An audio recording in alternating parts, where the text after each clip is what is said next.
చర్చ ఇది కేంద్ర ప్రభుత్వంలో కేంద్రంలో పార్లమెంట్లో అక్కడ కాంగ్రెస్ ఎంపీలు గొంతిప్పాలి కొట్లాడాలి ఇవాళ లోక్సభలో లేరు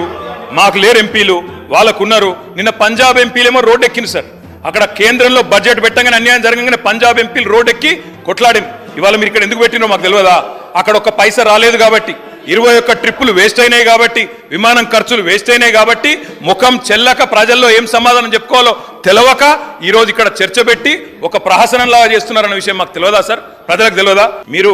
ఏ రకంగా దీన్ని ముందుకు తీసుకొని పోదామంటే మన రాష్ట్రానికి జరుగుతున్న అన్యాయం విషయంలో మేము తప్పకుండా మీకు అండగా నిలబడతాం మేము మీతో కలిసి వస్తాం మీరు గతంలో రాలేదు మీరు పార్లమెంట్లో ఆనాడు తెలంగాణకు అనుకూలంగా మాట్లాడలేదు ఇక్కడ రాజ్భవన్ అడ్డం పెట్టుకొని మమ్మల్ని ఇబ్బంది పెడితే మీరు ఆ వాళ్ళకండగా నిలబడ్డారు తప్ప తెలంగాణ రాష్ట్రానికి తెలంగాణ ప్రజల ప్రయోజనాలకండగా మీరు పని చేయలేదు కానీ మేము అట్లా చెయ్యం 100% తప్పకుండా తెలంగాణ ప్రజల ప్రయోజనాలే పరమావిధిగా మేము